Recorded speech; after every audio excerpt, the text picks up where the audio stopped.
সমাজে আছে নানান কিছুর প্রচলন, এরই মাঝে সঠিক কোনটি জানেন কি ভাইগণ? ইসলামের আলোকে জেনে চলুন, আমল করি আজীবন। আলহামদুলিল্লাহি রাব্বিল আলামিন ওয়াসসালাতু ওয়াসসালামু আলা সাইয়্যিদিল আমবিয়া ওয়াল মুরসালিন। আম্মা বা'দ ফাআউযু বিল্লাহি মিনাশ শাইতানির রাজীম। বিসমিল্লাহির রহমানির রহিম। আসসালাতু ওয়াসসালামু আলাইকা ইয়া রাসূলাল্লাহ, আসসালাতু ওয়াসসালামু আলাইকা ইয়া হাবিবাল্লাহ, আসসালাতু ওয়াসসালামু আলাইকা ইয়া নবিয়াল্লাহ ওয়া আলা আলিকা ওয়া আসহাবিকা ইয়া নূরাল্লাহ। মাদানী চ্যানেলের দর্শকবৃন্দ, উপস্থিত হয়েছে মাদানী চ্যানেল বাংলার সাপ্তাহিক অনুষ্ঠান তাহলে সঠিক কোনটি। এই অনুষ্ঠানে যারা আমাদের সাথে এই মুহূর্তে যুক্ত হয়েছেন, কাছে অথবা দূরে, দেশ কিংবা প্রবাসে, সকলকে জানাই এই অনুষ্ঠানের পক্ষ থেকে আন্তরিক শুভেচ্ছা ও অভিনন্দন। দর্শকবৃন্দ, আলহামদুলিল্লাহ, এই অনুষ্ঠানে আমরা শুরুতে একটি ভিডিও প্যাকেজ নিয়ে থাকি। আপনাদের কল, SMS আমরা এই অনুষ্ঠানে শামিল করার চেষ্টা করি। আজকেও একটি প্যাকেজ আমরা নিয়েছি, ইনশাআল্লাহ আজ্জা ওয়া জাল প্যাকেজ দেখব। প্যাকেজের পর আজকে খুবই গুরুত্বপূর্ণ একটি বিষয় নিয়ে আমরা আলোচনা করব, যা আমাদের প্রত্যেকটি দৈনন্দিন কাজের ক্ষেত্রে খুবই ইম্পর্টেন্ট একটি বিষয়। ইনশাআল্লাহ আজ্জা ওয়া জাল সেই বিষয় সম্পর্কে আমরা আলোচনা শ্রবণ করব। বিষয় জানার জন্য অনুষ্ঠান দেখতে থাকুন। ইনশাআল্লাহ ভিডিও প্যাকেজ দেখে এরপর ইনশাআল্লাহ আমরা বিষয়ের দিকে যাব। আসল অনুষ্ঠান শুরু করার পূর্বেই একটি দুরূদ শরীফের ফজিলত আমরা শ্রবণ করি।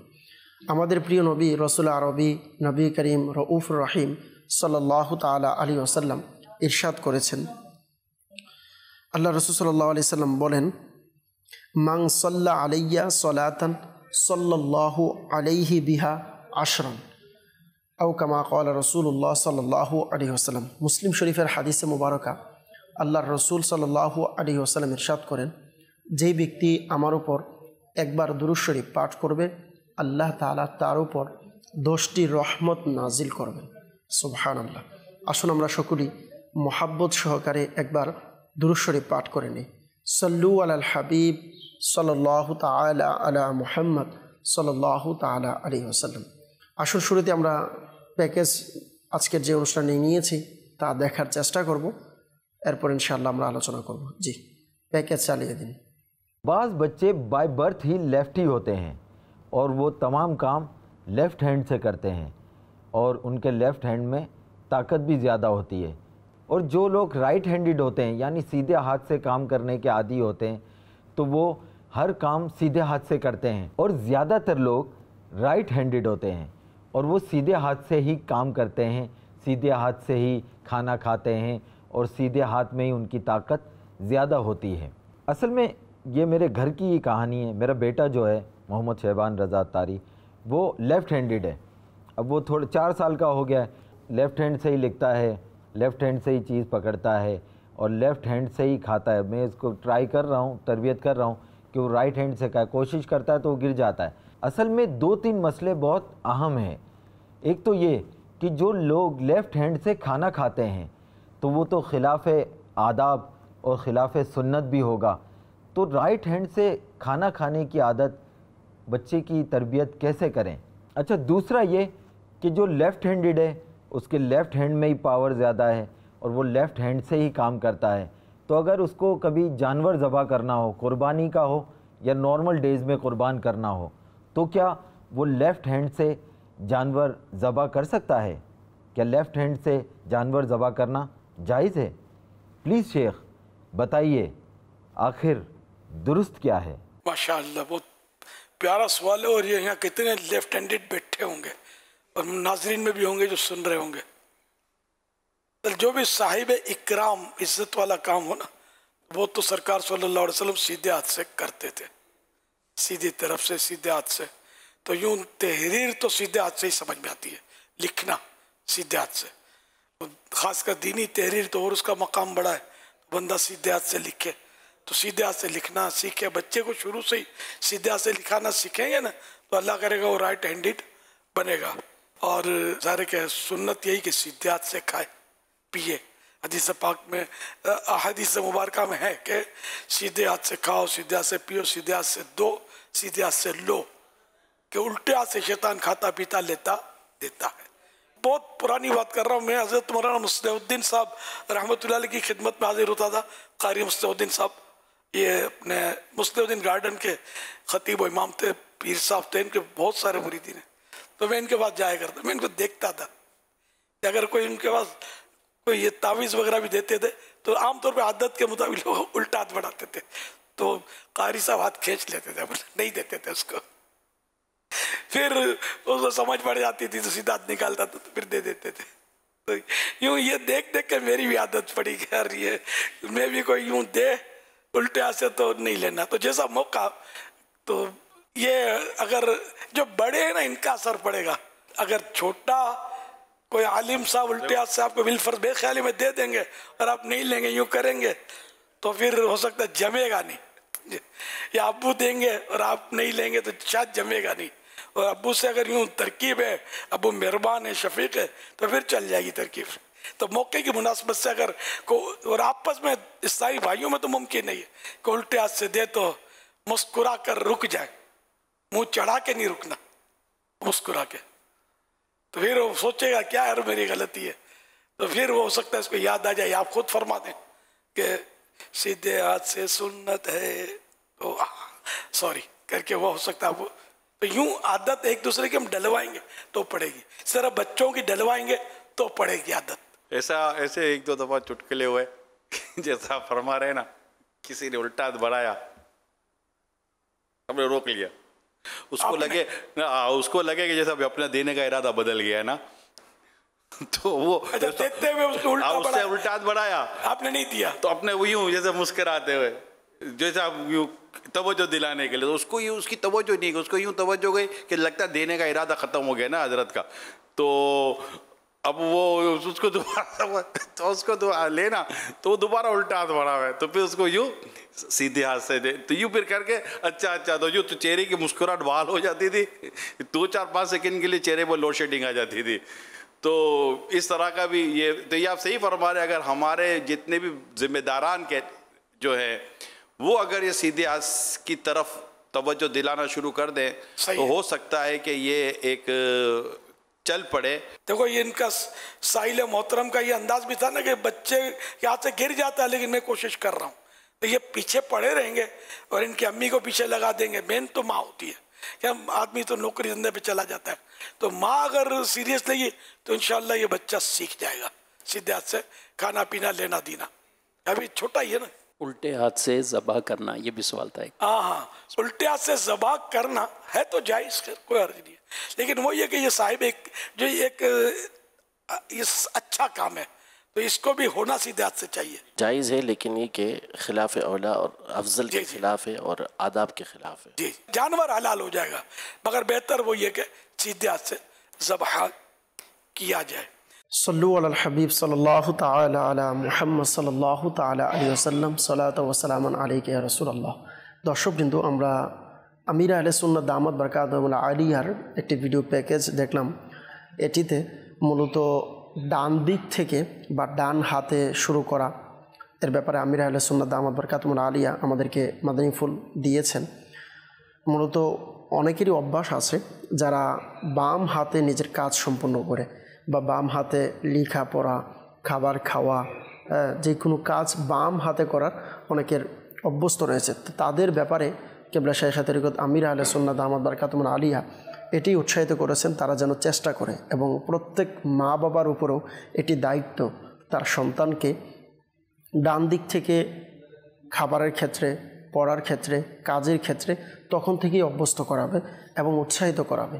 কেননা আমরা মুসলমান আলহামদুলিল্লাহ, আর আমাদের প্রত্যেকটি ভালো কাজ, নেকির কাজ, খাবার খাবো, ঘুমাবো, শয়ন করব, চলাফেরা করব, কারোর সাথে লেনদেন করব, প্রত্যেক ক্ষেত্রেই আমাদেরকে আল্লাহর রসুল সাল্লাল্লাহু তাআলা আলাইহি ওয়াসাল্লামের পথ অনুসরণ করতে হবে। কেননা আল্লাহ পাক রব্বুল আলামিন কুরআনুল কারিমে বলেছেন, লাকাদ কানা লাকুম ফি রাসূলিল্লাহি উসওয়াতুন হাসানা। আল্লাহ তাআলা আল্লাহর রসুল সাল্লাল্লাহু তাআলা আলাইহি ওয়াসাল্লামের কথা বলেছেন, আমাদেরকে নির্দেশ দিয়েছেন। এ ব্যাপারে যদি আমরা দেখি, আল্লাহ পাক রব্বুল আলামিন আমাদেরকে আল্লাহ রসুল সাল্লাল্লাহু তাআলা আলাইহি ওয়াসাল্লামের অনুসরণকেই আমাদের জন্য আবশ্যক করে দিয়েছেন। আমরা মুসলমান, আমাদের উচিত আল্লাহ রসুলকে অনুসরণ করা। তো যারা মুসলমান, প্রকৃত মুমিন, তার অবশ্যই উচিত প্রত্যেকটি ভালো কাজ ডান দিক থেকে সে শুরু করবে। কেননা আম্মাজান আয়েশা সিদ্দিকা রাদিয়াল্লাহু তাআলা আনহা থেকে বর্ণিত, কানান নবিয়্যু সাল্লাল্লাহু আলাইহি ওয়াসাল্লাম ইউজিবুহু তায়াম্মুনু ফি তানাউলিহি ওয়া তারাজ্জুলিহি ওয়া তুহুরিহি ওয়া ফি শানিহি কুল্লিহি। অর্থাৎ আল্লাহর রসুল সাল্লাল্লাহু তাআলা আলাইহি ওয়াসাল্লাম ইনার জুতা পরা, চুল আঁচড়ানো এবং পবিত্রতা অর্জন করা তথা প্রত্যেক কাজই ডান দিক থেকে শুরু করতে ভালোবাসতেন। তাহলে আল্লাহ রসুল সাল্লাল্লাহু আলাইহি ওয়াসাল্লাম প্রত্যেকটি কাজ ফি শানিহি কুল্লিহি, হুজুর সাল্লাল্লাহু তাআলা আলাইহি সাল্লামের শান হচ্ছে ইনি প্রত্যেকটি কাজ ডান দিক থেকে শুরু করবে। তো আমাদের উচিত যে আল্লাহ রসুল সাল্লাল্লাহু আলাইহি ওয়াসাল্লাম যেটাকে ভালোবাসেন, আমার আপনারও দরকার আমরা যেন সেটাই ভালোবাসি এবং ডান দিক থেকে আমাদের প্রত্যেকটি কাজ সম্পন্ন করি। দর্শকবৃন্দ, আজকে আমাদের অনুষ্ঠানে আমরা যে বিষয় নিয়েছি তা হচ্ছে ডান দিক থেকে শুরু করা। যে কোনো কাজ আমরা যেন ডান দিক থেকে শুরু করি। এ ব্যাপারে আলোচনার জন্য আজকে আমাদের স্টুডিওতে উপস্থিত রয়েছেন আমাদের সাথে আলহামদুলিল্লাহ মোহাম্মদ নাসির আত্তারি মাদানী। হুজুর, কেমন আছেন আপনি? আলহামদুলিল্লাহ রাব্বিল আলামিন। মাশাআল্লাহ, আমাদের সাথে উপস্থিত রয়েছেন। ইনশাআল্লাহ আজকে ওনার থেকে আমরা আলোচনা শ্রবণ করব। আসুন, আলোচনা যাওয়ার পূর্বে প্রথমেই হুজুরকে প্রশ্ন করব যে আজকে যে ডান দিক থেকে শুরু করার ব্যাপারে আমরা আলোচনা শুনছিলাম, আমির আহলে সুন্নাত দামাত বারকাতুহুম আলিয়ার ভিডিও প্যাকেজ দেখলাম, আমরা বুঝলাম হাদিসে মুবারাকার মধ্যে। তো হুজুর থেকে শুনবো ইনশাআল্লাহ ডান দিক থেকে শুরু করার ব্যাপারে।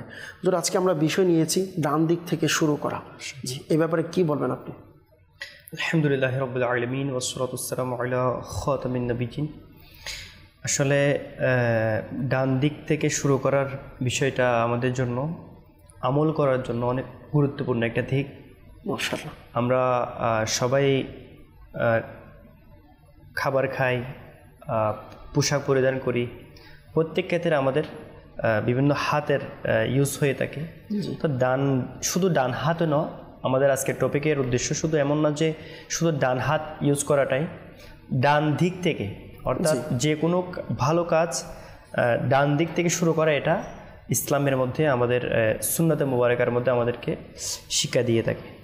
তো আজকের বিষয়ে আমরা আমার আমির আলী সুন্নাত দামাত বারকাতুহুম আলিয়ার কাছ থেকে আমরা শিখলাম যে কেউ যদি ডান দিক থেকে দিতে ভুলে যায়, অর্থাৎ ডান হাতে কোনো কিছু প্রদান করতে বা নিতে যদি একটু বলে বাম হাতে দিচ্ছে, অথবা টাকা ভুলে বা বলে বাম হয়ে হাতে যাচ্ছে, এভাবে যদি বাম দিক থেকে কেউ যদি দিতে চায়, তখন মানে এমন একটা সুন্দর একটা হাসি বা এমন একটা সুন্দর আন্দাজ যে মুচকি হেসে তাকে ওই জিনিসটা মানে অর্থাৎ না দেয়া, অর্থাৎ বুঝিয়ে দেওয়া, যেটা বুঝিয়ে দেয় আপনার বাম হাত না, আপনি ডান হাতে দেন। আচ্ছা, এখানে একটা জিনিস কিন্তু খেয়াল করলে যে আসলে এটাও একটা হুসনে আখলাক না, যে আমল করছে না এভাবে বলছে না এই ডান দিক থেকে কিন্তু করতে হবে, এরকম না, মুচকি হাসি দিয়ে বুঝিয়ে দেওয়া। অর্থাৎ ইনার কাজটা যেন আদা হয়ে যায়, উনি যেন কষ্ট না পায়। আর এটা একটা অবশ্যই একটা সুন্নতে মুআক্কাদা। তো রিওয়ায়াতের মধ্যে পাওয়া যায় এই আমলটা, অর্থাৎ ডান দিক থেকে শুরু করা, এটা সুন্নতে মুআক্কাদা। আচ্ছা, তো এর উপর আমল করা আমাদের জন্য অত্যাবশ্যক। অর্থাৎ যদি আমল না করি তবে আমাদের জন্য এটা ম্যানার্স না, আর এটার মধ্যে বিভিন্ন ধরনের আমাদের সাইড এফেক্ট, অর্থাৎ মানে আমার প্রিয় নবী সাল্লাল্লাহু আলাইহি ওয়াসাল্লামের সুন্নাতে মুবারাকার মধ্যে সকল কিছুর ফায়দা, উপকার, কল্যাণ নিহিত রয়েছে। তো আমার প্রিয় নবী সাল্লাল্লাহু আলাইহি ওয়াসাল্লামের সুন্নাতে মুবারাকার কথাই কি বলবো।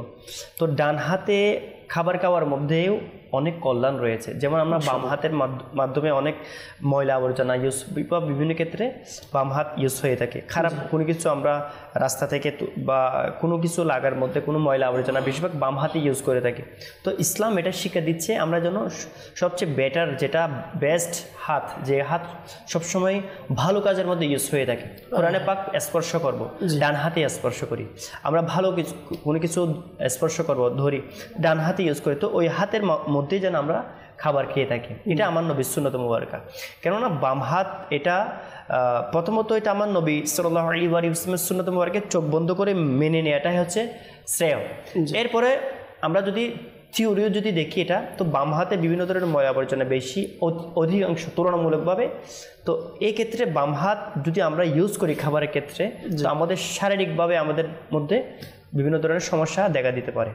এছাড়া কাপড় পরিধানের সময় ডান আস্তিন শুরু করা, এটা সুন্নত মুবারাকা। আচ্ছা, আর পায়জামা পরিধানের সময় প্রথমে ডান আস্তিন শুরু করা, এটা সুন্নত মুবারাকা। আচ্ছা, মসজিদে প্রবেশ করার সময় প্রথমে ডান পা দিয়ে প্রবেশ করা, সুন্নত মুবারাকা। ঘরে প্রবেশ করার সময় প্রথমে ডান পা দিয়ে প্রবেশ করা, বিসমিল্লাহ বলে, এটা সুন্নত মুবারাকা। এক্ষেত্রে তো ডান ক্ষেত্রে ইউজ করার ক্ষেত্রে এটা মানে প্রাধান্য কেন? তো ডান দিকটা এত বেশি অনেকের প্রশ্ন থাকতে পারে এটা, যে ডান কেন, বা হাত তো দুটোটাই, আমার এই দুটোটা হাত, আমি যেদিকে ইচ্ছা এভাবে ইউজ করতে পারি। মানুষ সারা জীবন অতিবাহিত করার পর তার ফলাফল যা রেজাল্ট, ফাইনাল যে রেজাল্ট, এই রেজাল্টটা মিলবে শিমাল এবং ইয়ামিন, অর্থাৎ ডায়ে এবং ডান অথবা বাম হাতের মধ্যে। তো এই ক্ষেত্রে আল্লাহ পাক কোরআন কারীমের সূরা ওয়াকিয়ার মধ্যে অনেক সুন্দরভাবে ইরশাদ করেছেন। সূরা ওয়াকিয়ার 90 এবং 91 নম্বর আয়াতের মধ্যে অনেক সুন্দরভাবে ইরশাদ করেছেন, বিসমিল্লাহির রহমানির রহিম, ওয়া আম্মা ইন কানা মিন আসহাবিল ইয়ামিন, আল্লাহু আকবার, ফাসালামুল লাকা মিন আসহাবিল ইয়ামিন, সুবহানাল্লাহ। অর্থাৎ ডানপন্থী যারা, অর্থাৎ আমার বিষয়টা হচ্ছে ডানটাকে এত বেশি আমরা প্রাধান্য দিচ্ছি কেন? কেননা ডানটার বিষয়ে আমার রব তাআলা ইরশাদ করেছে, আল্লাহু আকবার, মানে ডানপন্থী যারা, এটা শুধু সুন্নাত বা আল্লাহর রাসূল সাল্লাল্লাহু আলাইহি ওয়াসাল্লাম বলেছেন এমন না, আল্লাহ তাআলা এটাকে পছন্দ করেছেন। এটা কোরআনে কারীমের মধ্যে ইরশাদ আছে সূরা ওয়াকিয়ার 90 এবং 91 আয়াতের মধ্যে আল্লাহ পাক ইরশাদ করেছেন, এবং যদি ডানপন্থীদের মধ্যে থেকে হও, তবে হে মাহবুব আপনার সালাম ডানপন্থীদের পক্ষ থেকে। অর্থাৎ এ মাহবুব সাল্লাল্লাহু আলাইহি ওয়া আলিহি ওয়াসাল্লাম এর তাফসীরের মধ্যে ইবনে তাফসীরে খাজিনের মধ্যে এবং বিভিন্ন তাফসীর রুহুল বায়ানের মধ্যে এভাবে ইরশাদ হয়েছে যে মানে যারা ডানপন্থী হবে ইন্তিকালের পরে কিয়ামতের দিন, যাদের আমলনামার মধ্যে ডান হাতে দেয়া হবে, হে মাহবুব আপনি আপনার ওইসব উম্মতের ক্ষেত্রে আপনি ভয় করিয়েন না, তাদেরকে আপনার হাওয়ালায় সুফর করে দেয়া হবে। এই তাফসিরে খাজিন এবং তাফসিরের রুহুল বায়ান, এই দুইটা তাফসিরের যেটা সারমর্ম, এটা তাফসিরে সিরাতুল জিনের মধ্যে মুফতি কাসিম সাহেব দামাত বরকাতুহু আলিয়া লিখেছেন যে এ মাহবুব সাল্লাল্লাহু আলাইহি ওয়া সাল্লাম, হে আমার প্রিয় নবী, যারা আপনার উম্মতের মধ্যে ডানপন্থী থাকবে, যারা নেককার, যার সবকিছু ডান দিয়ে শুরু হবে, বা ভালো কিছু কিয়ামতের দিন যাদের আমলনামা ডান হাতে দেয়া হবে। আচ্ছা, কাদেরকে ডান হাতে দেয়া হবে? যারা আল্লাহ ও রাসূলের হুকুম পালন করেছে, আমার আল্লাহ পাকের ফরমাবরদারি করেছে, আমার নবীকে ইতাআত করেছে, হ্যাঁ আমার নবী ফরমাবরদারি করেছে। তো প্রিয় হে মাহবুব, আপনি তাদের ক্ষেত্রে মানে একদম মানে তাদের ক্ষেত্রে আপনি কোনো ধরনের টেনশন করবেন না, তাদেরকে আল্লাহ পাক আযাব থেকে সালামতি দান করবেন। এটা তাফসীরের খাজির মধ্যে ইরশাদ হচ্ছে যে আল্লাহ তাআলা তাদেরকে আযাব থেকে সালামতি এবং তাদেরকে রক্ষা করবেন। হে মাহবুব আপনি তাদেরকে ওই হালের মধ্যে ছেড়ে দিন, ইনশাআল্লাহ আযza ওয়া জাল্লা আপনি দেখবেন আপনার পছন্দ অনুযায়ী তাদের সাথে আচরণ করা হবে, অর্থাৎ যারা ডানপন্থী থাকবে। তো এই ক্ষেত্রে আমার রব তাআলা ইরশাদ করছেন ডানপন্থী কারাই? যারা আল্লাহ ও রাসূলের ফরমাবরদারি করেছে, আল্লাহ ও রাসূলকে রাজি খুশি করেছে, প্রত্যেক ভালো কাজ নেক কাজ ডান দিক থেকে শুরু করেছে। এভাবে আল্লাহ পাক খুশি হয় কার উপর? আল্লাহ পাক।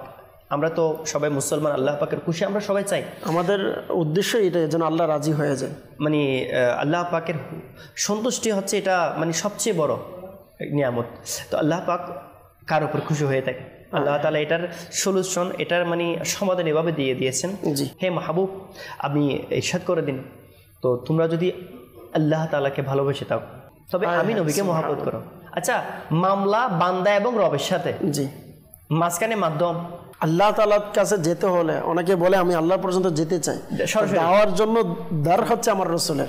তো বলা হচ্ছে হে মাহবুব আপনি ইরশাদ করে দিন আপনার উম্মতদেরকে যে তোমরা যদি আল্লাহকে ভালোবেসে থাকো, বান্দা এবং রবের মামলা, মাঝখানে শর্ত হচ্ছে ফাত্তাবিউনি, শিক্ষাচ্ছেন আল্লাহ তাআলা। হে মাহবুব আপনি বলে দিন, মানে আপনাকে অনুসরণ করলে, আপনার গোলামি অর্জন করলে, আপনি যেমন করেছেন যা মানুক, মানে তা যদি মানে মাথার মধ্যে বোঝা আসুক না আসুক, আপনি যেমন করেছেন ফাত্তাবিউনি, নবী যেমন করেছেন এমন অনুসরণ করেন। হুজুরের অনুসরণ করা, আমার নবীর সুন্নতের উপর আমল করা। ইউহিব্বুকুমুল্লাহ, এর ফলাফল কি? রেজাল্ট হচ্ছে আল্লাহ পাক খুব তোমাদেরকে ভালোবাসবেন। এরপরে আরো রেজাল্ট রয়েছে, প্রতিদান কি?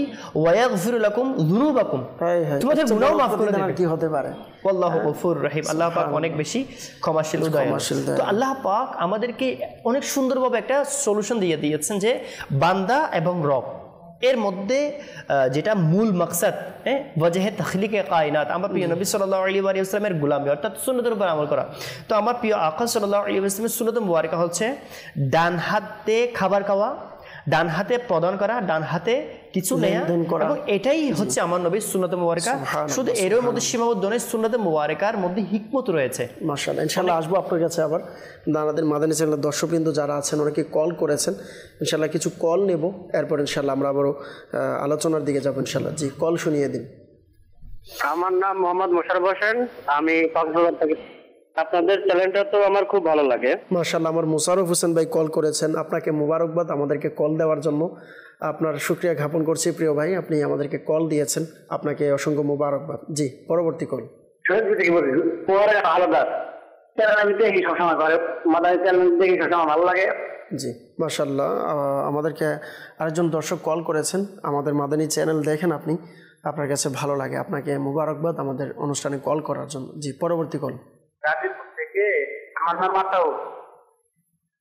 আপনাদের চ্যানেলটা আমার ওয়াইফে দেখতো, মাদানী চ্যানেলটা। জি, আল্লাহ পাকের সবকিছু হেদায়েত মানুষের ভিতরে এভাবে আছে, এভাবে আপনারা কথা আলোচনা করতে ভালো লাগে। জি, এজন্য আমার ওয়াইফে চ্যানেলটাই দেখতো, আর কিছু দেখতো না। মাশাআল্লাহ, মারহাবা। আতাউল ভাই আপনি কল করেছেন যে আপনার ফ্যামিলিতে এই অনুষ্ঠান দেখে থাকে এবং এই চ্যানেলও দেখে থাকে, মাশাআল্লাহ, মোবারকবাদ আপনি আমাদেরকে কল দেওয়ার জন্য। দর্শকবৃন্দ, আমরা আলোচনা শুনছিলাম ডান দিক থেকে শুরু করা নিয়ে। আমরা বুঝতে পারলাম যে আল্লাহর রসুল সাল্লাল্লাহু তাআলা আলাইহি ওয়াসাল্লামকে আমরা যদি অনুসরণ করি এবং আল্লাহ তাআলা আমার রসুল সাল্লাল্লাহু আলাইহি সাল্লামকে শিখিয়েছেন ফাত্তাবিউনি, হাবিব আপনি বলুন তারা যেন আমার ইত্তিবা করে, অর্থাৎ হুজুর সাল্লাল্লাহু আলাইহি সাল্লামের ইত্তিবা করা, অনুসরণ করা আল্লাহ তাআলা আমাদেরকে শিখিয়েছেন। তো আমাদের উচিত আল্লাহ রসুল সাল্লাল্লাহু আলাইহি সাল্লামকে অনুসরণ করা, অনুকরণ করা, প্রত্যেকটা কাজের ক্ষেত্রে যেন আমরা ডান দিক থেকে শুরু করি। এবং আল্লাহ রসুল সাল্লাল্লাহু আলাইহি সাল্লামের অভ্যাসে মুবারকা এটিই ছিল যে প্রত্যেকটি ভালো কাজ, উত্তম কাজ ডান দিক থেকে যেন শুরু করে, এবং এটি আমার আপনার প্রত্যেকটি দিনের ক্ষেত্রে, কাজের ক্ষেত্রে আমার আপনার এটা প্রয়োজন। আমরা ঘুমাতে যাব, তাহলে ডান দিক থেকে যেন আমরা ঘুমাই। আমরা খাবার আহার করব, ডান দিক থেকে যেন খাই। আমরা পানি পান করব, তো নেওয়ার ক্ষেত্রে একটু সাবধানতা অবলম্বন করে আমি যেন ডান হাতে পানিটা নিয়ে যাই। কারণ মনে রাখবেন আল্লাহ রসুল সাল্লাল্লাহু তাআলা আলাইহি ওয়াসাল্লামের হাদিসে মুবারকা, যে ব্যক্তি ফিতনা ফাসাদের জমানায় আমার একটি সুন্নতের উপর আমল করবে, আল্লাহ পাক তার মৃত্যুর সময় তাকে শহীদদের মর্যাদা, 100 শহীদদের মর্যাদা দান করবে। সুবহানাল্লাহ। তো আমার আপনার কত বড় সৌভাগ্য যে আমি আপনি যদি একটু চিন্তা করে, বর্তমান ফাসাদের জমানা, সুন্নতের উপর আমল করতে গেলে প্রায় অনেক সময় নিজেকে লজ্জিত হতে হয়। ওই ক্ষেত্রে যদি আমি সুন্নতের উপর খেয়াল করে আমল করি, ইনশাআল্লাহ আমল করা আমাদের জন্য সহজ হবে, আমরা অভ্যাসে পরিণত করতে পারবো ইনশাআল্লাহ আজ্জা ওয়াজাল। তো মনে রাখবেন, মান রাগিবা আন সুন্নতি ফালাইসা মিন্নি। আল্লাহ রসুল সাল্লাল্লাহু আলাইহি সাল্লামের সুন্নত থেকে অনেকে আছে আমরা বিমুখ হয়ে যাচ্ছি। আমার আপনার চলার ক্ষেত্রে দৈনন্দিন আমরা চলাফেরা করি, এই কাজগুলো কিন্তু হুজুর আল্লাহ রসুল সাল্লাল্লাহু আলাইহি সাল্লাম করেছেন। তো আল্লাহ রসুল সাল্লাল্লাহু আলাইহি সাল্লাম করেছেন, তার মানে আমাকে করার ক্ষেত্রে আল্লাহ রসুলকে অনুসরণ করতে হবে। আর যদি আমি আমার চলার ক্ষেত্রে আল্লাহ রসুলকে অনুসরণ না করি, আমি আমার মতন করে চলাফেরা করছি, তাহলে বুঝতে হবে আসলে আমরা সুন্নত থেকে দূর হয়ে যাচ্ছি। কখনো যেন এমন না হয় আল্লাহ রসুলের ওই হাদিসে মুবারকা যে আমার সুন্নত থেকে মুখ ফিরিয়ে নেবে, সে আমাদের অন্তর্ভুক্ত নয়। তো আল্লাহ তাআলা আমাদেরকে হেফাজত রাখুক। আলহামদুলিল্লাহ, দাওয়াত ইসলাম এটাই চাই, মাদানী চ্যানেল আপনাদের কাছে বারবার এগুলো নিয়ে আলোচনা করে, কেন আমরা যেন সুন্নতকে জীবিত রাখি, নিজের মাঝে সাজিয়ে রাখি। যে আমরা শুনছিলাম ডান দিক থেকে আলোচনা, ডান দিক থেকে করার ব্যাপারে। জি হুজুর। আসলে অনেক সুন্দর, এটা বিষয়টা অনেক গুরুত্বপূর্ণ বিষয়। জি, যে আমরা অনুসরণ কাকে করছি, আলমারউ মা মান আহাব্বা। কিয়ামতের দিন তার সাথে তারই হাসর হবে যে দুনিয়াতে যাকে মহব্বত করেছিল। সুবহানাল্লাহ। এই হাদিস পাকটা যখন আমার প্রিয় নবী সাল্লাল্লাহু আলাইহি ওয়াসাল্লাম সাহাবায়ে কেরাম যখন শুনেছিলেন যে আরজ করেছেন ইয়া রাসূলুল্লাহ কিয়ামত কখন হবে, হযরত সাইয়েদনা আনাস বিন মালিক রাদিয়াল্লাহু তাআলা এর ভাই মানে ইরশাদ করেছেন যে মানে সাহাবায়ে কেরাম অনেক আরজ করেছেন ইয়া রাসূলুল্লাহ কিয়ামত কখন হবে। আমার নবী ইরশাদ করেছেন কিয়ামতের জন্য কি প্রস্তুতি নিয়েছে। তো ইয়া রাসূলুল্লাহ দেখেন সাহাবী যাদের এক একটা লম্হা এক একটা ক্ষণ যদি পুরা দুনিয়ার সকল মানুষের ইবাদতের সাথে যদি তুলনা করা হয়, পুরা দুনিয়ার কারো ইবাদতের সাথে এটা তুলনা করে শেষ করা যাবে না। তো ইনাদের এক একটা ক্ষণ এক একটা নবীর জন্য গরদান, মানে কারো মা, কারো বাবা, কারো সন্তান, কারো বাবা, কারো মানে পুত্র, এভাবে মানে আল্লাহ তাআলার রাসূলের জন্য কুরবানি দেয়া। তো সাহাবায়ে কেরামের কুরবানির মধ্যে মানে কেউ এখানের মধ্যে মানে কেউ অস্বীকার করতে পারবে না সাহাবায়ে কেরামের কুরবানি। তো এত বড় বড় আমল, এত বড় বড় ইবাদত, এত বড় বড় সারা রাত জেগে ইবাদত। সাহাবায়ে কেরামের আমল এমন ছিল যে ইনারা রাত্রে যখন নামাজ পড়তে ইনাদের গায়ের উপর থেকে পাকে এসে বসে যেত। আল্লাহু আকবার, সুবহানাল্লাহ। আচ্ছা, দূর থেকে দেখতে মানুষ যখন হেঁটে যেত তখন অন্ধকার ছিল, তখন মানুষ মনে করতে এটা কোনো গাছ মনে হয়। ইবাদতের ক্ষেত্রে এরকম সারা রাত এমন এত বেশি ইবাদত থাকা সত্ত্বেও সাহাবায়ে কেরাম বলছেন ইয়া রাসূলুল্লাহ আল্লাহ ও রাসূলের মহব্বত ছাড়া আর কিছু নেই।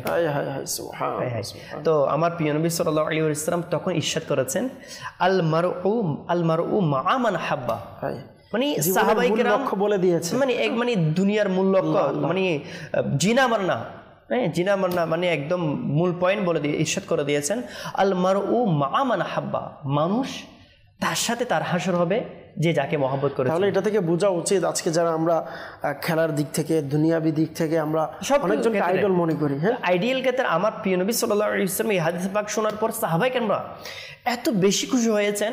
রাবি হযরত সাইয়েদনা আনাস বিন মালিক রাদিয়াল্লাহু তাআলা নিশাত করেছেন যে মানে এর পূর্বে অথবা এর পরে সাহাবায়ে কেরামদেরকে মানে এর চেয়ে বেশি খুশি কখনো দেখা যায়নি। অর্থাৎ তারা এই জন্য খুশি হয়েছিল যে নবীর মানে চেহারা মোবারক জিয়ারত করে করে আমাদের খোদা নিবারণ করি, যে নবীর দেখাটা আমাদের জন্য মানে আমাদের জন্য জীবন, যে নবীর সুহবতে মুবারাকা, তো এটা আমাদের জীবনের স্বপ্ন যে নবীর জিয়ারতে বাবরকত। তো ওই আকা সাল্লাল্লাহু আলাইহি ওয়াসাল্লামকে কিয়ামতের দিন আমরা পাবো, কাছে পাবো, ওই নবীকে আমরা জিয়ারতের মধ্যে পাবো, ওই নবীর সঙ্গে থাকতে পারবো, এটার গ্যারান্টি পেয়ে গিয়েছি নবীর কাছ থেকে। তো এটা আমাদের জন্য জীবনের সবচেয়ে বড় পাওয়া। আল্লাহু আকবার। গ্যারান্টি পাওয়ার কারণ কি এনারাও বুঝতে পারছে যে আমরা তো সবচেয়ে বেশি কাকে মহব্বত করছি আল্লাহ রাসূল। আচ্ছা, সবচেয়ে বেশি কাকে মহব্বত করছি, অনুসরণ কাকে করি আল্লাহ রাসূল। সাহাবায়ে কেরাম এমন অনুসরণ ছিল আমার নবীর, কেন বয়ান করা হবে এটা, তিনাদের তো এটা হক। সাহাবায়ে কেরাম আমার নবীকে এমন অনুসরণ করতেন যে আমার প্রিয় নবী সাল্লাল্লাহু আলাইহি ওয়াসাল্লাম এক সাহাবী রাদিয়াল্লাহু তাআলা হাতের মধ্যে স্বর্ণ ছিল, এটা যখন কুলার জন্য বলেছিলেন তো এটা কুলে মাটিতে ছুড়ে মেরেছেন। অন্য সাহাবী এসে আরজ করলেন, হ্যাঁ আমার ভাইজান, তো আমার নবী তো স্বর্ণ পরিধান করতে আপনাকে নিষেধ করেছে, আপনি এই স্বর্ণটা নিয়ে আপনার পরিবারের জন্য ইউজ করতে পারেন। তো ইনাদের মানে সোচ নবী মানে আমার নবী যে উপর নারাজ, যে বিষয়ের উপর আমার নবী নারাজ, তো এই বিষয়টা আমি জীবনে কখনো গ্রহণ করব না। তাকে উত্তর দিলেন এই স্বর্ণ কি, মানে আমি জীবনে কখনো স্বর্ণ ইউজ করবো না, এই স্বর্ণ কখনো আমি ধরবো না, এটা লাগবে না আমার, কেন আমার নবী এর উপর নারাজ, একে আমার ঘরেও লাগবে না, মানে নবীর অনুসরণ। তো সাহাবায়ে কেরামরা তো নবীকে মানে নবীকে মহব্বত করে নবীর জন্য জান মান জিনা মান্না নবীর জন্য দিয়েছেন। তো এই জন্য ইনাদের ডান হাত ইউজ করা, ডানপন্থী সাহাবায়ে কেরামরা মানে সুন্নতের উপর আমল করার ক্ষেত্রে এমন ছিল। তো আমার প্রিয় নবী সাল্লাল্লাহু আলাইহি ওয়াসাল্লামের সাহাবী এর সাহাবায়ে কেরামদেরকে আমার নবী এই ক্ষেত্রে উদ্বুদ্ধ করলেন। আমার প্রিয় নবী সাল্লাল্লাহু আলাইহি ওয়া এটা বুখারী শরীফের হাদিস পাকের মধ্যে রয়েছে, প্রিয় নবী সাল্লাল্লাহু আলাইহি ওয়াসাল্লাম সাহাবায়ে কেরামদেরকে ডান দিক থেকে ব্যবহার করার উদ্বুদ্ধ করতেন। হযরত উমর ইবনে আবু সালমা রাদিয়াল্লাহু তাআলা থেকে বর্ণিত, তিনি বলেন আমি ছোট ছিলাম, বালক ছিলাম, তো আমার প্রিয় নবী সাল্লাল্লাহু আলাইহি ওয়াসাল্লামের ঘর মোবারকে আমি থাকতাম, সেখানে আমার প্রতিপালন হতো। আল্লাহু আকবার, কত সৌভাগ্য না। সবাই একসঙ্গে এক প্লেটে খাওয়ার সময় আমার হাত ঘুরতো পুরো প্লেট জুড়ে, মানে আমার হাতটা পুরো প্লেটের মধ্যে ঘুরতো। তখন খেতাম বাসনের সব দিক থেকে, কিন্তু আমার আকা আমার প্রিয় নবী সাল্লাল্লাহু আলাইহি ওয়াসাল্লাম আমাকে বললেন, কুখা বাচ্চা, খাবারের শুরুতে বিসমিল্লাহ পড়ো, তারপর তোমার প্লেটের পাশ থেকে ডান হাত দিয়ে খাবার খাও, অর্থাৎ খাবারের পূর্বে বিসমিল্লাহ পাঠ করতে হবে এবং খাবারের সময় ডান হাতে নিজের কাছ থেকে খেতে হবে, নিজের পাশ থেকে, অর্থাৎ খাবারের একটা ইসলামিক পদ্ধতি আমরা পেয়ে গেলাম। 4-5 জন যদি থাকে তার মধ্যে থেকে বিসমিল্লাহ বলে নিজের পাশ থেকে খাওয়া, এটা সুন্নতে মুবারাকা। তো আমার নবী ওই বাচ্চাকে শিক্ষা দিলেন যে প্রথমে বিসমিল্লাহ, খাবারের শুরুতে বিসমিল্লাহ পড়ো, তারপর তোমার প্লেটের পাশ থেকে ডান হাত দিয়ে খাবার খাও। তিনি বললেন তারপর থেকে আমার খাওয়া কখনো এই নিয়মের ব্যতিক্রম হয়নি। অর্থাৎ এটা বুখারী শরীফের হাদিস পাক 5161 নম্বর হাদিস পাক, যে জীবনে কখনো ওই সাহাবী হযরত সাইয়েদনা উমর ইবনে আবু সালমা রাদিয়াল্লাহু তাআলা উনি কখনো এই রীতি অর্থাৎ বিসমিল্লাহ শরীফ পাঠ করা ছাড়া, ডান হাতে খাবার খাওয়া ছাড়া, অর্থাৎ এই যে সিস্টেম আমার নবী শিক্ষা দিলেন বিসমিল্লাহ পড়তে হবে, নিজের পাশ থেকে খাওয়া সুন্নাত মুবারাকা এবং ডান হাতে, এটা কখনো। তো এভাবে মুসলিম শরীফের মধ্যে ইরশাদ হচ্ছে আমার প্রিয় নবী সাল্লাল্লাহু আলাইহি ওয়া আলিহি ওয়াসাল্লামের হাদিস পাক যে হযরতে সালমান ইবনে কুওয়া রাদিয়াল্লাহু তাআলা থেকে বর্ণিত এক ব্যক্তি আমার প্রিয় নবী সাল্লাল্লাহু আলাইহি ওয়া আলিহি ওয়াসাল্লামের ঘরে একসাথে আহার করছিলেন, আমার নবীর সঙ্গে একসাথে আহার করছিলেন। প্রিয় নবী সাল্লাল্লাহু আলাইহি ওয়া সাল্লাম তাকে বললেন ডান হাতে খাও। সে উত্তরে বলেন আমি ডান হাতে আহারে অক্ষম, অর্থাৎ সক্ষম নই, আমি ডান হাতে খেতে পারছি না। আমার প্রিয় নবী সাল্লাল্লাহু আলাইহি ওয়া সাল্লাম ইরশাদ করলেন তুমি সক্ষম হবেও না। তারপর বললেন তাকে একমাত্র অহংকার ও আত্মগম্ভীরতার ডান হাতে আহার করা থেকে বাধা দিয়েছে। বর্ণনাকারী বলেন এরপর ওই ব্যক্তি তার ডান হাত কখনো মুখে নিতে পারেনি, অর্থাৎ নবীর সাথে এক্ষেত্রে একটু বেয়াদবি করেছে, নবীর সামনে গুস্তাখি হয়ে গিয়েছে যে ইনার অহংকারের কারণে বলেছেন আমি ডান হাতে খেতে অক্ষম নই।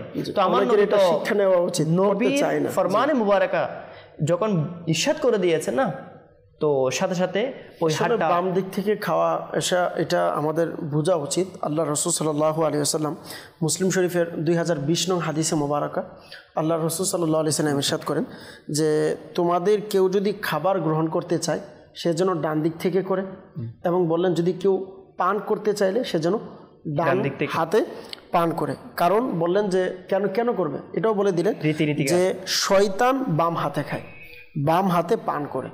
তো শয়তানের বিপরীত আমাদেরকে করতে হবে, কারণ শয়তানকে বলা হয়েছে যে ইন্নাহু লাকুম আদুউম মুবিন, শয়তান তোমাদের প্রকাশ্য শত্রু। তো এই প্রকাশ্য শত্রু আমরা বলছি, কিন্তু আমরা অনুসরণের ক্ষেত্রে অনুকরণের ক্ষেত্রে আমার চলাফেরা হয়ে যাচ্ছে শয়তান। এটাই স্মার্ট, আমাদের থিওরি থিংকিং পানি খাবো তো বাম হাতে নিয়ে খাচ্ছি। আচ্ছা বাম হাতে খাচ্ছি এতটুকু নয়, এখানে আমাদের 3টা সাইড এফেক্ট আছে। একটা হচ্ছে বাম হাতে খাচ্ছি, এটা হচ্ছে খাবো পুরাটা না, অর্ধেক খাবো। আচ্ছা খাবো বসে না, দাঁড়িয়ে খাবো, মানে এটা করার ক্ষেত্রে এটাকে স্মার্ট বলা হয় যে আগে বসে কত কমফোর্টেবল ভাবে খাওয়া হতো না, দাঁড়িয়ে এখন মানে হোটেল বলতে তো চেয়ার পর্যন্ত নেই, ঘুরে ঘুরে খাও। মানে এটা কি গরু নাকি অন্য কিছু? আস্তাগফিরুল্লাহ, আল্লাহ পাক মাফ করুক। মানে এমন ভাবে যে মানে পুরো হোটেলের মধ্যে ঘুরে ঘুরে যেটা ইচ্ছা খাও, বসার সিট নেই, এমন হোটেল আমি দেখেছি, আপনি দেখেছেন, ফাস্টফুড এমন কিছু। আচ্ছা এটা সবগুলো হচ্ছে আল্লাহ পাকের প্রিয় মাহবুবের সুন্নত বিমুখ করা, অর্থাৎ আল মারউ মা মান আহাব্বা, মানে মানুষ যাকে অনুসরণ করবে কিয়ামতের দিন তার সাথেই তার হাসর হবে। তো এমন ছোট ছোট ফাস্টফুডের দোকানও থাকে যেটাতে বসার ব্যবস্থা থাকে না, অথচ বসার ব্যবস্থা করা যেতে পারে অথবা নাই কি হয়েছে আমি ব্যবস্থা করি, আমি বসে যাই, এটাই। আবার যদি বসে যায় অনেকে নিজেকে লজ্জিত মনে করে, আমি কিভাবে বসতে পারি মানুষের সামনে। আসলে আপনি যেটা বললেন না পানি পান করার ব্যাপারে, এটা ডাক্তারি গবেষণা অনুযায়ী মানুষের যে পানি পান করে, পানি পান করার যে নল রয়েছে শরীরের মধ্যে আমাদের, তো বলা হচ্ছে আপনি সাধারণত একটা কলের মধ্যে, আমরা যে কল পানি চাপা কল রয়েছে, কলের পানি যে পান করি, ওই কলে দেখবেন যেই জায়গাতে পানি পড়ে তো ওই জায়গাটা কিন্তু আস্তে আস্তে একটা ছিদ্র হয়ে যায়। হ্যাঁ, তো বলা হচ্ছে মানুষের এই যে পেট, এটা একটা থলের মতো। তো মানুষ যখন কেউ বসে পানি পান করে তো তার নলের পানিটা সে আস্তে আস্তে এর জায়গাতে গিয়ে জমা হয়, কিন্তু কোনো ব্যক্তি যখন সে দাঁড়িয়ে পানি পান করে তো বলা হচ্ছে দুনিয়াবি যে ক্ষতিটা, দাঁড়িয়ে পান করার ফলে যেভাবে নল তখন সোজা হয়ে যায়, তো সোজা হয়ে যাওয়ার ফলে কি হয়, দাঁড়িয়ে পানি পান করার কারণে ওই পানিটা ডাইরেক্টলি তার স্থানে গিয়ে পড়ে। তো ডাইরেক্টলি তার স্থানে গিয়ে পড়ার কারণে কি হয়, আস্তে আস্তে আস্তে আস্তে ওই জায়গাটা ক্ষত হয়ে যায় এবং শরীরে এবং পেটের মধ্যে বিভিন্ন রোগ ব্যাধি সৃষ্টি হয়। যেভাবে কলের পানি ফোঁটা পড়ার ফলে একদিনে না, কিন্তু এটা অনেকদিন আস্তে আস্তে আস্তে একটা পাথরের জায়গা এটা কি হয়ে যাচ্ছে, ছিদ্র হয়ে যাচ্ছে বা একটু অন্যরকম হয়ে যাচ্ছে।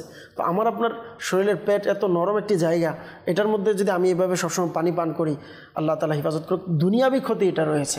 তো আমাদের তো এটা বোঝা উচিত যে সুন্নতের, এই জন্য বলা হয় না যে সুন্নত মে আজমত হ্যাঁ, সুন্নতের মধ্যে আজমত আছে, সম্মান আছে, এর মধ্যে অনেক হিকমত রয়েছে। তো আমাদের উচিত যে মানুষ কি বলবে বা বর্তমানের সিচুয়েশন বা আমাদের এটা এখন জেনারেশনে এগুলো চলে, এগুলো না হয় বা আসলে আমাদের মধ্যে একটা আমার নবী সুন্নাত মুবারাকাটা কিয়ামত পর্যন্তের জন্য আল্লাহ মানে রায়তের মধ্যে রয়েছে। যদি বর্তমানে যদি হযরতে সাইয়্যিদুনা মুসা আলাইহিস সালাতু যদি থাকতো, অন্য নবী যদি থাকতো, তার জন্য আমার নবীকে অনুসরণ করা লাজিম হয়ে যেত। আসলে এটা ভালোবাসার একটা বহিঃপ্রকাশ। তো তখনই যখন আমি মানুষের সামনে করলে আমার কাছে লজ্জা লাগবে, কিন্তু তখন আমি করছি। এই যে মাশাআল্লাহ আলহামদুলিল্লাহ আমাদের ইসলামী ভাইরা সুন্নতি চুল রাখে, তো এটাকে কিন্তু বর্তমান সময়ে একটা সমাজের এক প্রকারের দলেরা তারা এটাকে অন্যদিকে নিয়ে যাচ্ছে বা এটাকে অন্য কিছু মনে করছে, একটা পার্টির নাম দিচ্ছে যে অমুক অমুক বলে যাচ্ছে। কিন্তু তখনও এই মুহূর্তে দাঁড়িয়ে আল্লাহ রসুলের সুন্নতের দিকে খেয়াল করে সুন্নতি চুল রাখা, এই যে পাগড়ি পরিধান করা, এখন এটা আলেমদের সাথে নির্দিষ্ট। এটা আপনি কি বলবেন যে এই যে আমি পাগড়ি পরিধান করছি, এটা আমার মনে করছি যারা দর্শকবৃন্দ আছে তাদের মাঝেও এই প্রশ্ন থাকতে পারে যে পাগড়ি এটা আলেমরা পড়বে, সাধারণ মানুষ পড়তে পারবে। আল্লাহ পাক যে কোরআন কারীমের মধ্যে ইরশাদ করেছেন ফাত্তাবিউনি, হে মাহবুব আপনি বলে দিন আমার অনুসরণ করো। মানে কাকে? আল্লাহকে ভালোবাসতে হলে, আল্লাহ পাকের ভালোবাসার দাবি থাকলে আমাকে অনুসরণ করো। আচ্ছা, আমাকে অনুসরণ করো এটা কি উম্মতদেরকে বলেছে নাকি শুধু আলিমদেরকে বলেছে? উম্মতদেরকে মুতলাকান। আচ্ছা, এখানে মুতলাক ভাবে মুকাইয়াত তো করেনি।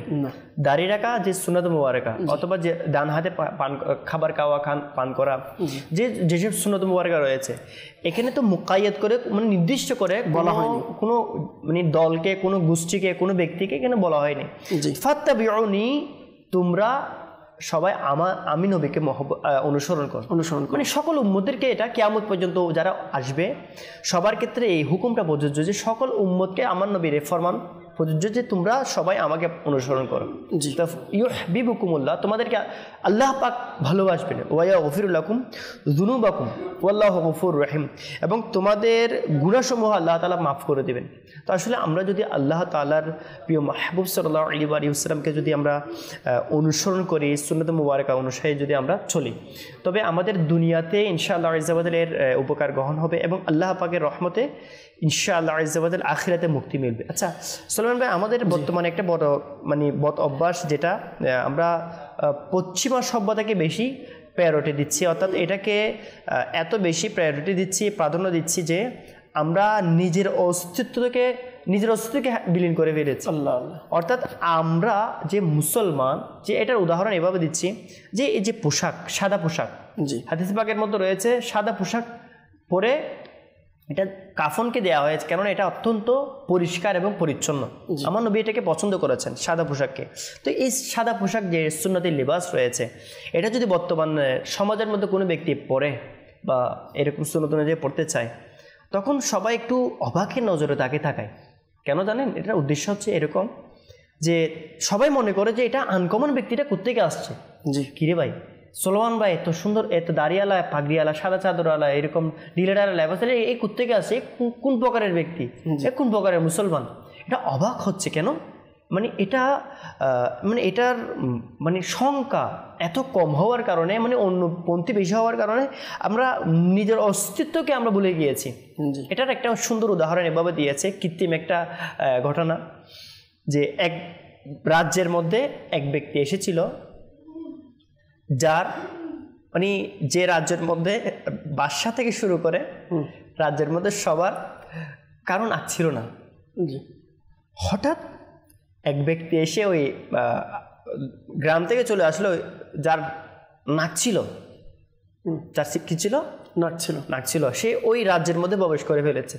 আচ্ছা, রাজার যারা সেনাপতি আছে, আশেপাশে আছে, তারা দেখে অবাক হয়ে গিয়েছে। তারপর বাদশার কাছে খবর দিয়েছে, বাদশা এমন কোনো একজন প্রাণী, আনকমন একজন প্রাণী এসেছে, আনকমন একজন প্রাণী এসেছে যার এইদিকে কি একটা আছে। তো রাজাও অবাক, রাজা বলতেছেন এমন কিরকম প্রাণী যার আলাদা কোনো বৈশিষ্ট্য আছে। তো এটা দেখে সবাই অবাক। শেষ পর্যন্ত তাকে রাজার কাছে ডেকে পাঠানো হয়েছে। তো মজলিসের সামনে সবার প্রশ্ন করা হচ্ছে, তোমার এটা কি, এই জিনিসটা কি এখানে? জি। তো বিষয়টা কেমন না সুলাইমান ভাই? সবাই জিজ্ঞেস করতে তোমার এটা কি, রাজা জিজ্ঞেস করতে তোমার এটা কি? অবাক আমরা এক মানুষ, তুমি অন্যরকম মানুষ। জি। তো বললেন এটা আমার নাক, বলে আমাদের নাই, তোমার কেন আছে? তো বলতেছে তুমি মানে কোন প্রাণী, কোন ধরনের প্রাণী? মানে আমি আপনাদের মতো আমি মানুষ, আমার নাকটা আছে, কিন্তু আমার ছোটবেলায় আমার নাকটা কাটেনি। তো এটার বিষয়টা মানে বোঝার জন্য এভাবে বলা হচ্ছে যে তাদেরকে যখন বোঝানো হয়েছে যে আপনাদের নাকটা ছোট বয়সে শৈশবে মায়ের কুলে থাকা অবস্থায় কেটে ফেলে দেওয়া হয়েছে, যার কারণে পুরো জগৎবাসী এটাই জানে যে মানে যিনি মানুষ হবে ইনি এরকম ভাবে নাক কাটা হবে। তো তোমরা তো কখনো নাকওয়ালা ব্যক্তি দেখোনি। অথচ প্রকৃতপক্ষে একজন কমন সেন্স ব্যক্তি কি বলবে, মানুষ কিরকম, মানুষ হবে নাকওয়ালা। তো এই বিষয়টা বর্তমানের সাথে একদম প্রযোজ্য যে মানে আমরা মুসলমান, আমাদের ডেফিনেশন কি, আমাদের মূলনীতি হচ্ছে এগুলো মুসলমান। আচ্ছা এগুলো পরে সুন্নত বা অন্য কোনো, আমরা হচ্ছে প্রথম আমাদের পরিচয় মুসলমান ও আনা মিনাল মুসলিমিন আলহামদুলিল্লাহ। তো আমরা মুসলমানরা কাকে অনুসরণ করব? মানে আমি মানে একদম মূল কথা বলছি, কোনো দলাদলি না, মানে নির্দলীয় একটা কথা। আমরা কি মুসলমান কাকে ভালোবাসবে, কাকে অনুসরণ করবে? আল্লাহ রসুলকে ভালোবাসবে, আমার নবীকে অনুসরণ করবে আল্লাহ পাকের সন্তুষ্টির জন্য, অবশ্যই। বা দ্বিতীয় কোনো কথা আছে না, নেই। তো এখন মুসলমানের মূলনীতি, মুসলমান আল্লাহকে মহব্বত করবে, নবীকে ভালোবাসবে, নবীকে অনুসরণ করবে আল্লাহ পাকের সন্তুষ্টির জন্য। তো এই বিষয়টা যখন কোনো ব্যক্তি সাদা পোশাক পরে, দাড়ি রেখে, বাবরি চুল রেখে, পাগড়ি পরে আসে সমাজের মধ্যে, তখন বলে এই ব্যক্তি কোন থেকে আসছে সুলাইমান ভাই, ইনি কোন দলই মানুষ?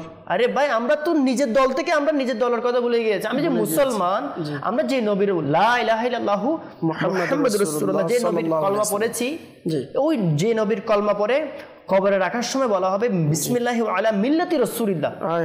সুবহানাল্লাহ, কি বলা হবে? মিল্লাতি রাসূলিল্লাহ। মিল্লাতি কোনো নাউযুবিল্লাহ কোনো পশ্চিমা সভ্যতার দলের নাম বলা হবে না, কোনো প্লেয়ারের নাম বলা হবে না, কোনো খেলোয়াড়ের নাম বলা হবে না। আপনাকে যখন চিরস্থায়ী কবরস্থ করা হবে বিসমিল্লাহি আলা মিল্লাতি রাসূলিল্লাহ, দল, কোনো ব্যক্তি, কোনো নেতার নাম নাই, কোনো নেতার নাম নাই। আপনি লাফাইয়েছেন, ঠিক আছে, আপনার ইচ্ছা ছিল লাফাইয়েছেন, ঠিক আছে, কিন্তু আপনাকে কবরে দেওয়ার সময় ওই যার জন্য লাফিয়েছেন তার নাম বলা হবে না, বলা হচ্ছে বিসমিল্লাহি আলা মিল্লাতি রাসূলিল্লাহ। মিল্লাতি রাসূল মানে কি? আল্লাহ রাসূলের দ্বীনে, আল্লাহ রাসূলের পথের উপর, আল্লাহ রাসূলের দ্বীনের উপর তাকে কবরস্থ করা হচ্ছে। তো যে নবীর দুনিয়াতে আসার সাথে সাথে কলমা পড়েছি, দুনিয়া থেকে বিদায় নেওয়ার সময় যেদিন সবার শেষে যখন আসমানকে বিদায় দেওয়া হচ্ছে, আসমানকে বিদায় দিয়ে কবরস্থ করা হচ্ছে, জীবনে আর দ্বিতীয় কখনো আসমান দেখা যাবে না। তো ওই রকম শেষ সময় পর্যন্ত রসুলের নাম বিসমিল্লাহি আলা মিল্লাতি রাসূলিল্লাহ, রসুলের তরিকার উপর, রসুলের পথের উপর। তখন আমরা ওই রসুলের পদ অনুযায়ী কেন আমল করব না? কেন আমার ডান হাতে ইউজ করা, বসে খাবার খাওয়া, আমার নবীর সুন্নতের উপর আমল করা, যেগুলো বাহ্যিক সুন্নতে মুবারাকা রয়েছে, এছাড়াও আখলাকি সুন্নতে মুবারাকা। তো আমি গত সপ্তাহে আগে এপিসোডে বলা হয়েছিল যে সত্য কথা বলা, আখলাকি সুন্নতে মুবারাকা, চারিত্রিক সুন্নতে মুবারাকা, কাউকে ধোঁকা না দেয়া, চারিত্রিক সুন্নতে মুবারাকা। হ্যাঁ, আতর ইউজ করা, খুশবু ইউজ করা, বাবরি চুল রাখা, দাড়ি রাখা, পাগড়ি পরিধান করা, পোশাক, এগুলা হচ্ছে আমলি সুন্নতে মুবারাকা, যেগুলো আমল করার। আর আখলাকি চারিত্রিক সুন্নতে মুবারাকা, বিতর্গত যে কিছু কাজ আছে, জি জি, কোনো মুসলমানকে কষ্ট না দেয়। সাহাবায়ে কেরাম সবাই বলতেন আমার নবী সবচেয়ে বেশি আমাকে মহব্বত করতেন। সিদ্দিক আকবর বলতেন না না, আমার নবী সবচেয়ে বেশি আমাকে মহব্বত করে, সেই মনে করতে যে আমাকে সবচেয়ে বেশি মহব্বত। আচ্ছা, আমার নবীর আখলাকি চারিত্রিক সুন্নাত মুবারাকা কি ছিল? কোনো মুসলমানকে কখনো নারাজ করতেন না। মানে আল্লাহ তাআলার মাহবুবের তরিকা এটা ছিল যে সবাইকে খুশি করে দেয়া। ইয়া রাসূলুল্লাহ, আপনার ডিকশনারির মধ্যে কখনো লা শব্দটা নেই। মানে আমার নবী যা যে আসে, ওয়াহ কিয়া জোদ করম হে শাহেবাত হা তেরা, নেহি সুনতা হি নেহি মাগনে ওয়ালা তেরা। আমার নবীর দরবারে যে আসে তাকে খুশি করে দেয়, এটা আমার নবীর সুন্নাত মুবারাকা। এছাড়া আমার নবী খুব সুন্দর বলে না যে আল্লাহ রাসূলের কাছে না লা বলতে কিছু নেই, লা বলছি। আমার নবী তো ফয়েজ জোদের দরিয়া বাহন জড়িত। আমার আকা সাল্লাল্লাহু আলাইহি ওয়াসাল্লামের সুন্নাত মুবারাকা হচ্ছে কোনো মুসলমানকে কষ্ট না দেয়া, কাজের মধ্যে ধোঁকা না দেয়া, কারোর সাথে মিথ্যা কথা না বলা, কোনো কাউকে অপমান না করা, অর্থাৎ মুসলমানকে সম্মান করা। এমনকি মুসলমান না, শুধুমাত্র সুলাইমান ভাই, যখন কোনো ইহুদি ব্যক্তি আসে নবীর দরবারে, জি, তখন তার যখন বসার জায়গা হচ্ছে না, আমার নবী পাক এমন সুন্দর চরিত্রের অধিকারী যে আপনি বলেছেন ওয়া ইন্নাকা লা আলা খুলুকিন আযীম। আল্লাহ আল্লাহ, আমার নবীর মানে সৎ চরিত্র, আমার নবীর সুন্নতে মুবারাকা, এটা মানে সবচেয়ে উত্তম চরিত্র। আমার নবী নিজের চাদর মুবারকটা নিয়ে ওই বিধর্মীরকে দিয়ে দিলেন, অর্থাৎ যেন তিনি যে এসেছেন নবীর দরবারে তাকে সম্মান দিলেন, সেই জন্য ওই চাদর মুবারক বিষয়ে বসতে পারে। কিন্তু নবীর এই সম্মান রেসপেক্ট দেখে সাহাবায়ে কিরামদের সামনে, যিনি এখনো কলমা পড়েননি, তাকে এত সম্মান দিয়ে একে ডেকে উনি ওই চাদর মুবারকটা পেয়ে চুমু দিয়ে মাথা দিয়ে ওখানে কলমা পড়ে মুসলমান হয়ে গেছে। সুবহানাল্লাহ। আমার নবীর দরবার তো না, আশিক তো খুবই সুন্দরভাবে বলে যে কেউ বলে নিজের রাজার, নিজের মালিকের প্রশংসা করে যে আমার মালিকের দরবারে এত কিছু পাওয়া যায়। হ্যাঁ, বলতেছে আমার মালিকের দরবারে এতবার গিয়েছে। দুনিয়ার সিস্টেম তো মানুষ একবার, দুইবার, তিনবার গেলে মানুষ বিরক্ত হয়। তো সে তার আকার প্রশংসা করছে যে আমার মালিক হচ্ছে এমন যে আমার মালিকের গেছে একবার যাওয়ার পর দ্বিতীয়বার, তৃতীয়বার, চতুর্থবার দিচ্ছে। তো আশিক বলছে যে তুমি এমন মালিকের কথা বলছো যার কাছে দুইবার, তিনবার যেতে হয়। বলছে আমার আকা এমন যার কাছে একবার যাওয়ার পর দ্বিতীয়বার যাওয়ারই প্রয়োজন হয় না। দর্শকবৃন্দ দেখেন, আমরা এমন আকা সাল্লাল্লাহু আলাইহি সাল্লামের গোলাম, তো ওই আকাকে যদি স্মরণ না করি, ওই আকার অনুসরণ না করে কার দিকে আমরা যাব? जो न भूला हम गरीब को रज़ा, याद है उसकी अपनी आदत कीजिए। याद, নিজের স্মরণ, প্রত্যেকটা চলাফেরা। তো দর্শকবৃন্দ, আলহামদুলিল্লাহ আমরা ওই আকার গোলাম। তো আমরা দুনিয়াবি কোনো আকা, দুনিয়াবি কোনো মালিকের, দুনিয়াবি কোনো ফেমাস ব্যক্তির অনুসরণ না করি। আমার হুজুর সাল্লাল্লাহু আলাইহি সাল্লাম এমন ফেমাস, যিনি দুনিয়াতেও ফেমাস, আখিরাতে আল্লাহ তাআলা সমস্ত ফেমাসদের ফেমাস যাকে করবেন আল্লাহ তাআলা, সমস্ত মানুষ, পৃথিবীর সমস্ত কিছুর সামনে আল্লাহ তাআলা আমার রসুলের শান বয়ান করবে। তো সেই রসুলের গোলাম আমরা, ওই রসুলকে আমরা অনুসরণ করি। ওই রসুলকে অনুসরণ করে আমাদের প্রত্যেকটা কাজ ডান দিক থেকে করি।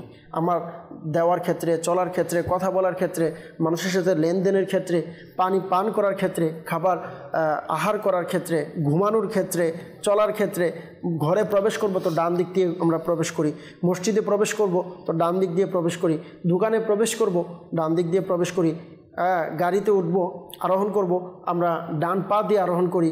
আমরা কোনো জায়গায়, কোনো মহলে, কোনো মজলিসে যাব, প্রথমে ডান পা দিয়ে তা প্রবেশ করি। প্রত্যেকটা কাজের ক্ষেত্রে আমরা যেন ডান ব্যবহার করি। আমরা পানি পান করব তো ডান হাতে আমরা যেন পান করি। আল্লাহ পাক রব্বুল আলামিন আমাদেরকে ডান দিক থেকে সমস্ত কাজ, নেক কাজ করার তৌফিক দান করুক। আমার আমিরুল সুন্নাত তো এমন কামিল বলি, যিনি আমাদেরকে মানে এমনভাবে ফয়জানের সুন্নতের মাধ্যমে, জি, ফয়জানের সুন্নতের মাধ্যমে, এবং আমিরুল সুন্নাতের বিভিন্ন রিসালা আছে, 101 মাদানী ফুল, 163 মাদানী ফুল, এভাবে বিভিন্ন কিতাবের মাধ্যমে আমাদেরকে এটা শিক্ষা দিচ্ছেন। বিল খুসুস 3 দিনের মাদানী কাফেলা, 12 দিনের মাদানী কাফেলা, সিকিনে সুন্নতে কাফিলে মেয়ে চলো, লোটেনে রহমতে কাফিলে মেয়ে চলো। তো আসলে প্র্যাকটিক্যাল একটা সুন্নতে মুবারকার যেটা আমাদের প্রশিক্ষক, তা হচ্ছে মাদিনী কাফেলা। মাদিনী কাফেলা আমরা যতক্ষণ সফর করবো না ততক্ষণ দাওয়াত ইসলামিক কি বিষয় আমরা শুধু, মাদিনী কাফেলা কি হয়? মাদিনী কাফেলা হচ্ছে 3 দিনের একটা সফর হয়, 12 দিনের সফর হয়, 30 দিনের সফর হয়, 12 মাসের সফর হয়ে থাকে। মানে গ্রাম থেকে গ্রামে, শহর থেকে শহরে, মসজিদ থেকে মসজিদে বিভিন্ন ধরনের ওযু, গোসল, নামাজ এবং সুন্নতে মুবারকা এগুলো প্র্যাকটিক্যাল এবং দাওয়াত ইসলামীর মূল যে কাজ রয়েছে। আপনি দাওয়াত ইসলামে যে 80টার অধিক যে ডিপার্টমেন্ট রয়েছে, বিভাগ রয়েছে, তার মধ্যে 1 নম্বর যে বিভাগ দাওয়াত ইসলামীর মেরুদণ্ড যাকে বলা হয়েছে, আচ্ছা, দাওয়াত ইসলামের মেরুদণ্ড, শিক্ষা জাতির মেরুদণ্ড বলা হয় না, দাওয়াত ইসলামী মেরুদণ্ড হচ্ছে দাওয়াত ইসলামের 3 দিনের মাদিনী কাফেলা। অর্থাৎ মাদিনী কাফেলাতে যদি আপনি যান তখন ওখানে প্র্যাকটিক্যাল সুন্নাত শিখতে পারবেন। আর মাদিনী কাফেলাতে যাওয়ার প্রশিক্ষণ হচ্ছে মাদিনী মুজাকারার মাধ্যমে। তো আমার আমিরুল সুন্নাত মাদিনী মুজাকারার মাধ্যমে যখন কোনো বাচ্চাদেরকে কোনো কিছু দেয় তখন ডান হাতে দেওয়ার একটা অভ্যস্ত করে। এবং দেখা যায় মাদিনী মুজাকারার মধ্যে যখন কাউকে কোনো কিছু উপহার দিবে, সারপ্রাইজ দিবে, উপহার দিবে, আমিরুল সুন্নাত সর্বপ্রথম কোনো কিছু বের করে বা কোনো কিছু উপহার দিবে, তখন বাম পাশে আছে, ডান পাশে আছে, সামনে আছে, তাদের মধ্য থেকে সর্বপ্রথম যিনি ডান পাশে বলছে তাকে এটা প্রদান করে। এটা সুন্নতে মুবারকা। মাদানী কাফেলাতেও কিন্তু যখন জাদওয়াল চালায়, কোনো কাজের বিবরণ হয়, যে প্রথমে পরামর্শ করা হয়, মিটিং করা হয়, এটাও কিন্তু ডান দিক থেকে শুরু করে। হ্যাঁ, কোনো আলহামদুলিল্লাহ মাদ্রাসাতেও ক্লাসের ক্ষেত্রে আলহামদুলিল্লাহ অনেক উস্তাদ সাহেবদেরকে দেখেছি মাশাআল্লাহ, আমাদের জামিয়াতুল মদিনাতে এনারা শুরু করে তো ডান দিক থেকে শুরু। জি মাশাআল্লাহ। তো মাদানী মহল দাওয়াত ইসলামী এটাই চাই যে আমি আপনি প্রত্যেকটা কাজ সুন্নত মোতাবেক, কোরআন হাদিস মোতাবেক আমল করি, আল্লাহ রসুল সাল্লাল্লাহু আলাইহি ওয়াসাল্লামের দেখানো পথে আমরা চলাফেরা করি, আমাদের প্রত্যেকটি কাজ করি। আমরা ঘুমাবো, ঘুম থেকে উঠবো, হ্যাঁ, জাগ্রত হব, বিছানায় যাব, বিছানা থেকে উঠব, খাবার আহার করব, পানি পান করব, চলাফেরা করব, মানুষের সাথে লেনদেন করব, প্রত্যেকটা ক্ষেত্রেই আলহামদুলিল্লাহ আল্লাহ রসুলের সুন্নতে মুবারকার পদ্ধতি রয়েছে। আর এইগুলোর প্র্যাকটিক্যাল আলহামদুলিল্লাহ দাওয়াত ইসলামের মাধ্যমে পাওয়া যায়। এমন আরও অনেক বিষয় যেগুলো আমরা প্রায় সময় বলে থাকি তরিকত আসলেই মূল তরিকত আল্লাহর ওলিদের সহবতে পাওয়া যায়। বা আমরা বাহ্যিকভাবে দেখি একটা পলিসি, দাওয়াত ইসলামের এটা একটা নিয়ম, দাওয়াত ইসলাম এটা করে। আসলে এই নিয়মের ক্ষেত্রে, পলিসির ক্ষেত্রে, দাওয়াত ইসলামের প্রত্যেকটা কায়দা কানুনের ক্ষেত্রে আমরা যদি দেখি, এর হিকমতের মধ্যে আমির আহলে সুন্নাত দামাত বরকাতুহুম আলিয়া যেটা রেখেছেন সেটা হচ্ছে আল্লাহ এবং তার রসুলকে সন্তুষ্টি রাখা, আল্লাহ এবং তার রসুলকে অনুকরণ করা, কোরআন হাদিসকে অনুকরণ করা। এ পর্যন্ত সকলেই ভালো থাকুন, সুস্থ থাকুন, মাদানী চ্যানেল দেখতে থাকুন। সাল্লু আলাল হাবিব সাল্লাল্লাহু তাআলা আলা মুহাম্মদ সাল্লাল্লাহু তাআলা আলাইহি ওয়াসাল্লাম। সমাজে আছে নানান কিছুর প্রচলন, এরই মাঝে সঠিক কোনটি জানেন কি ভাইগণ? ইসলামের আলোকে জেনে চলুন, আমল করিয়া জীবন।